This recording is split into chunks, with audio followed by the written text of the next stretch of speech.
Hey everyone, Alicia here, and I'm about ready to get real vulnerable with you on this episode. We're going to talk all about my experience from being a stylist all the way to salon ownership, and you definitely don't want to miss out on that. Is it worth it? Let me weigh in. Is your biz out here trying to make it? Are you charging out your color fees? We'll have you saying at the end, Bleach, please. Hey everyone, and welcome to Bleach, Please, a community for the savvy stylist ready to level up. Hi everyone, Alicia here. I'm so excited because honestly, you guys, I'm gonna get real vulnerable with you because my story starts more than the person you may know me as.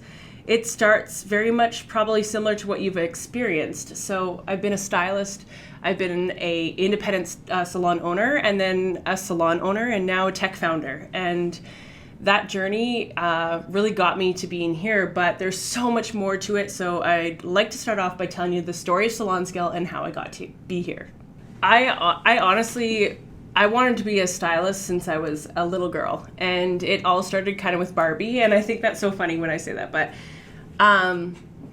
there was something that society held me back, and society made me think that if I wanted to be a hairdresser, like I had to take the consequences, that I wouldn't really be taken seriously. But something was like a big calling to me, which was like, no, bitch, you're gonna go and you're gonna deliver. Like you're gonna prove that industry needs a voice. And so I think I jumped. I was passionate. I was determined to really make a name for hairdressers all around the world. And it started with Barbie because she was powerful. And I can't cornrow hair like I used to with Barbie's hair, and I can't do that stuff, but it definitely taught me how to think outside the box and put myself out there. So when I was in hair school, I found my place. I found my mark, and I knew that I needed to stay focused, and it was difficult. I mean, I was surrounded by, for the first time, people that felt very similar to me. They had similar interests. They obviously loved hair. We had a lot of things like fashion that we were interested in. And actually, I want to also say that I was also very much a tomboy growing up. So I think anyone in high school would probably say what? Like Alicia ended up in the beauty industry? That's weird. But maybe that's also where I get my strength from, was just like that proving that I could do anything. So hair school was something that was an awakening to me, but it was something where I knew that I just needed to get in and get out. And I had a lot more bigger things to solve, and I knew that I was on a fast track. So I knew that I was only going to be there for a short time, but I needed to go as fast as I can and get as much information as I could to get to the next steps. I fortunately was able to connect with a lot of people and network my way to get a really great opportunity to be an assistant for a top salon in my city. And that was my first take at putting yourself out there and really asking for what you really want. So that was the first thing, is that I walked right into the salon, and Kim, I remember seeing him for the first time. He looked like a rock star. And I remember being like, I just want to work for this guy so bad. And I did whatever I could. I actually worked part-time in a city that was like an hour and a half away, and I drove back and forth for 6 months until he actually did end up hiring me. When I became an assistant to Kim, I learned a few things. The first thing I learned was that I didn't want to be an assistant forever. So I'm sure everyone feels that way. But I think what I learned was I learned that how powerful he was and how much he could impact people by saying very little, and just by his actions really spoke louder than anything else.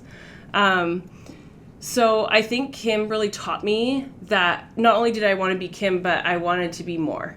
And so naturally, I thought the next step was salon ownership, which at that time I was not ready to run a team.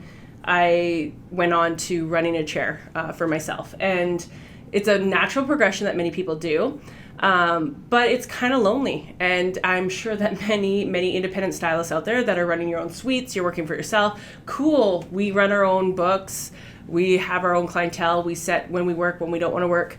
But it's so exhausting because you're alone. And you were so used to this team. You were so used to this commission-based salon that was pushing you to hit these goals, and now like you're accountable for your own goals. So it's kind of like going to like a public gym without a trainer. Like you don't have anyone really like holding you accountable to what you need to do. And so unless you're a person that's like super intense to, keep yourself going, it's really hard. And so our industry has done a lot of things. Like I have to say, we've actually built out a ton of communities to like reach out to, but I truly think that it's sometimes not enough. And I think the future of salons the pendulum will swing back into commission-based salons, because I think one thing I didn't understand was it's all a business. This is a business. It's not a hobby. It's not a hobby. It's not just something that we're just so passionate about. We're just passionate hairdressers. Like this is our job and it's a business. And there's different business models out there. And something I didn't learn early on was that when I worked in a commission-based salon, that was a financial model for the business. It wasn't my boss taking money from me and making money off me, even though that's how I felt. Like I felt like that at the end. I was like, this guy's taking 50% of my money, screw him, I'm going to do my own thing. It's natural to feel that way because there's not a lot of transparency talk, which hopefully we can help with that. But I think the biggest thing that I found was that, our industry doesn't understand business literacy as well as we should. We don't understand like financial knowledge in the sense of these financial models. So commission-based salons are just simple models. It's a way that one person, the house, holds the information of taxes. They hold the information of clients coming in, and they give you all the information so you can go to work, do your job, and leave, and let the business take care of that. That is that model. The next one is going independent. So you're in charge of your own thing. So that's another model. That means you're either going to work hourly or you're going to do a service type, but you're working for yourself. You're a sole proprietor, meaning you're taking all the money and you're paying your own taxes, which we all know is so exhausting. Like, come on. Like, I did not become a hairdresser to pay, like, do taxes. Like, if I have to sit in a room with an accountant, I can't. It's too much because it's the full other spectrum of where our head's at. When you're creative, it's very difficult to sit in a room trying to line up numbers. It's not fun. But essentially, I went from that to independency to a salon ownership. And there is these different models: commission, independent, and then there's co-ops. There's opportunities to blend the two. What if you had a dispensary where you have half people renting from you, maybe senior stylists that rent from you, and then you have some new ones that are on commission, but you have a blend. So there's technology like SalonScale that can help you with that, so that some things are covered. But they're all business models. That's all it is. It's just one big business model. And I think if we just stopped and had a little bit more pause and appreciation for the industry as a whole and understand what we're getting to, we'd all just have a little bit more longevity in our careers. We'd have a little bit more sustainability. And if there's one thing I want to give back to this industry is the knowledge. I'm quite angry that our industry doesn't give us more of this. I'm frustrated and hurt that the industry would let many, many salon owners face bankruptcy, face things that like would put them at risk, their families at risk. Because to be quite honest, and this is going to sound really shocking, but the industry is built off our failures, not our success. It's not built off our successes. And I hate to tell you, but no matter who is in this industry, they know the failure rates. They know that 85% of us fail. So they've already planned that in their projections. So just don't take this personally, but just realize that like we are an industry that needs to come together and stop being competitive with each other and understand that it is a business and that we need to focus on our success. How do we get more and more people to understand the business to be more successful? How do we stop complaining? How do we become more compassionate and open with each other? Because as an assistant, I didn't understand the hard work my salon owner put into me. He trained me. I didn't understand that until like I was the owner, right? It's the same thing as like you didn't understand how hard your parents were until you became a parent, right? It's like there's many different analogies we can use, but you're going to get to a point in your career where like you just don't need to fight anymore. This doesn't have to be so hard, and you can believe and trust everybody. We just need to have an open conversation about business period. I think the big discussion we need to talk about is the good old word transparency. And this is the newest currency to building trust, not only in your business, but in your life. Whether you're a stylist, you're a salon owner, it doesn't matter, that we need to be as transparent as we possibly can. And we've already learned this, because when you build that transparency with your clients and you're starting to be transparent about pricing, about what the expectations are, the reality of going from black to blonde in one session and how much that's going to cost, when you're transparent, you're going to build a lot more trust. And so I think that is one of the biggest flaws in our industry right now, is that, we've got commission-based salon owners that are still trying to control certain things.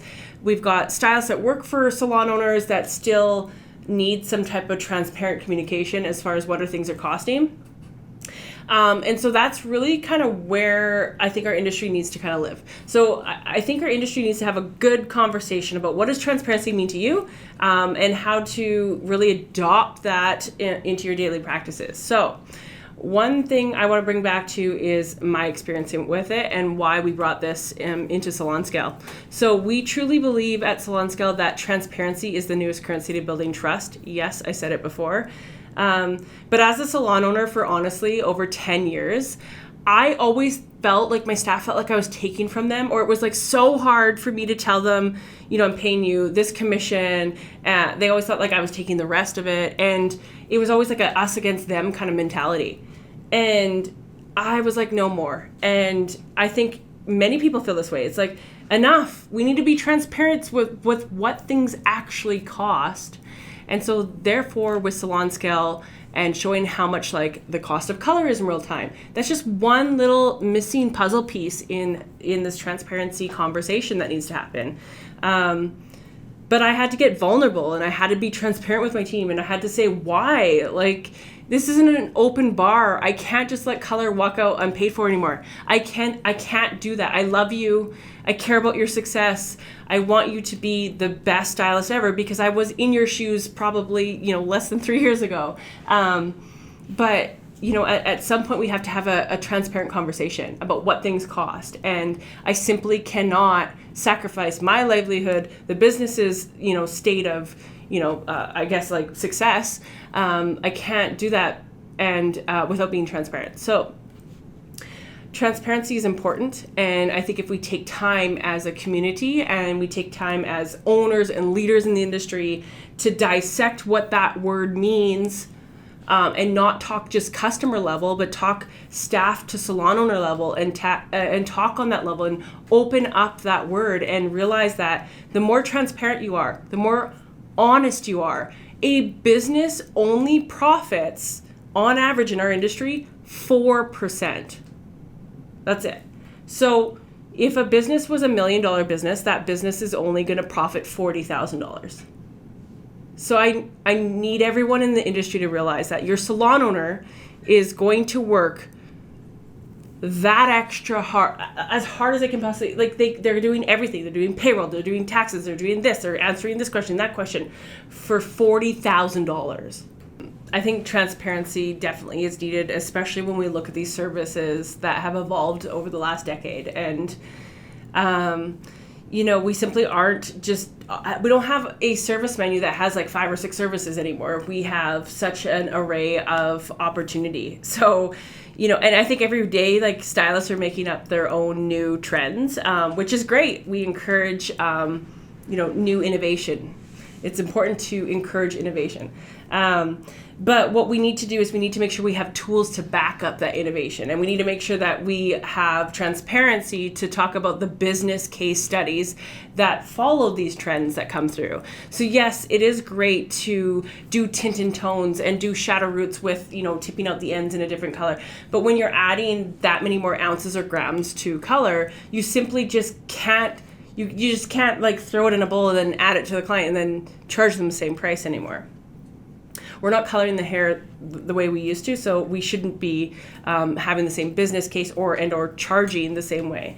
And I think it's really important is that when we look, 10, 12, 15 years ago, we were only using, $8 to $12 on a customer's head. We were doing foils and then toning those foils We were just getting into like a little bit of balayage at that time, but we weren't doing these HD colors anymore, and we weren't using this much more color. Like, I have seen stylists use up to $80 more color, and I assure you this trend is not stopping.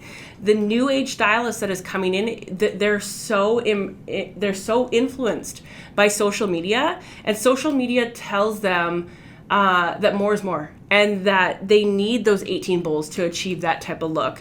And because they don't know the value, because you're not transparent with them, they don't know the value of the cost of the bowl, of course they're just gonna, if we don't understand these things, it's just like, I always say it's like a credit card, it's like anything, it's credit card, it's food, anything. If there has to be some type of budget or a measure to know what the boundaries are.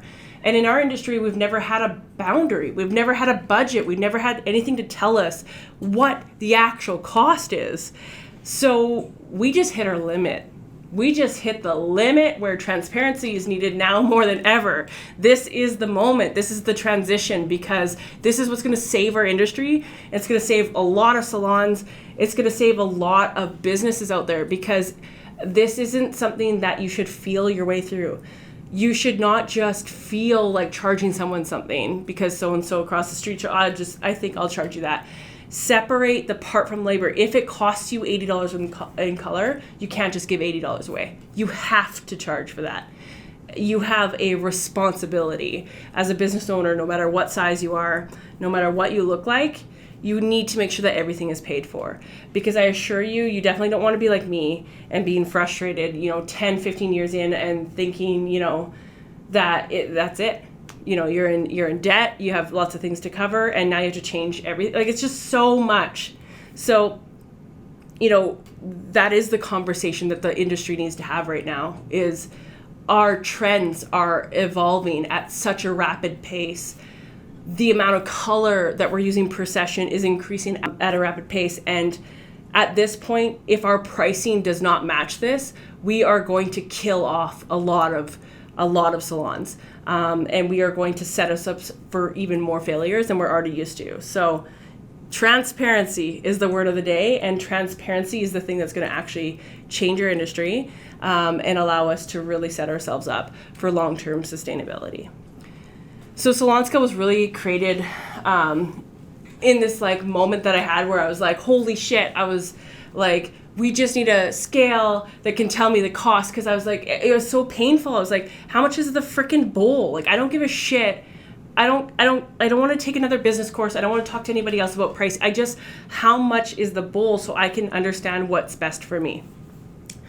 So I remember renovating the salon. I remember renovating Capelli, was the salon I had at the time, and I renovated it. I went and got paint that day, and they charged me and they put it into a machine, and I watched the color go through, and I was like, oh man, it would be cool if we had a machine like this for a salon industry, so that it, made sure I was allocating the cost properly. And then I actually got yogurt that day. I got frozen yogurt, and then they charged me by weight, like whatever I put in the bowl. And of course, me loving, the gummy bears that day, it cost me a little bit more, but I was willing to pay for it because that's what I wanted. And that's when I was like, holy shit. Holy crap. That is what our industry is missing, was the technology. And we just needed something to tell us what the cost was. And that's as simple as it is. You don't need to change your business. You don't need to completely strip back everything you've already done. You need to be like me, in the sense where I was the same, which was, how much was the bowl? How much was the cost of the bowl? So I could separate that from the time, the love, the energy, the experience I had, so that I could make sure that I was charging properly. But essentially, when I had that light bulb moment, I realized holy crap, it's simple. It could be just an app that works with Bluetooth technology. Because at that time, I saw it right there in the ice cream store, there was a scale that was measuring it, was sending it over, and then they charged me. And I was like, we just need to build something like that for the salon industry. So I jumped really, really quickly, and it was honestly only a week. within 1 week, I found a third-party builder that could build me that first MVP product, that simulator, from like weighing it on a scale to the cost, to even trademarking the name SalonScale. And I remember thinking of many things like SalonScale. I was thinking like many different names, but the one thing I wanted to do was with SalonScale, there was so much more meaning behind it. Yes, of course, scale, measuring, but what mark did I want to leave on the industry? And I really wanted to scale up the industry, because a lot of salons stop at like 5-10 chairs. They don't scale. Like, there's no scaling in the salon industry unless you got some private wealth companies that come in and buy, and or you franchise out a very, very few amount of us franchise. So there is no scaling. That doesn't exist. So it hit me that like this was my responsibility. This was my responsibility, is my destiny for the salon industry, was to make SalonScale. And the first time I had a meeting with this third-party builder and they showed me how much Olaplex cost in pens, I broke down. Like, I actually physically cried in front of a room full of developers at that time, and they would never know. But for me, I knew in that moment that was the moment that I had an opportunity to help change an industry that I loved so much. And it's emotional, because it's like, it's such a powerful thing. And I knew how hard this was going to be. It still is hard, don't get me wrong.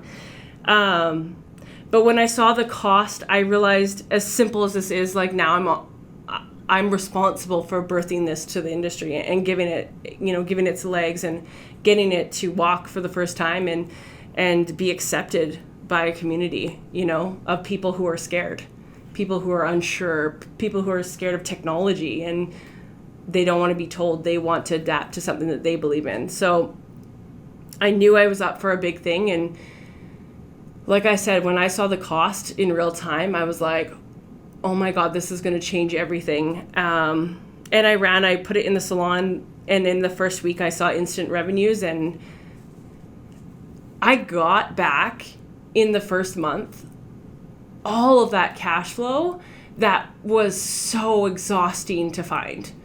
Like, because I separated the parts from labor and we actually started charging this way and just stopped, there was transparency to my team, there was consistency in how we were charging, and finally my bills not only were paid for, but I had extra money. Like, I don't know if anyone understands this, other than if you are a salon owner, if you work for yourself, like, there was actual money in the account.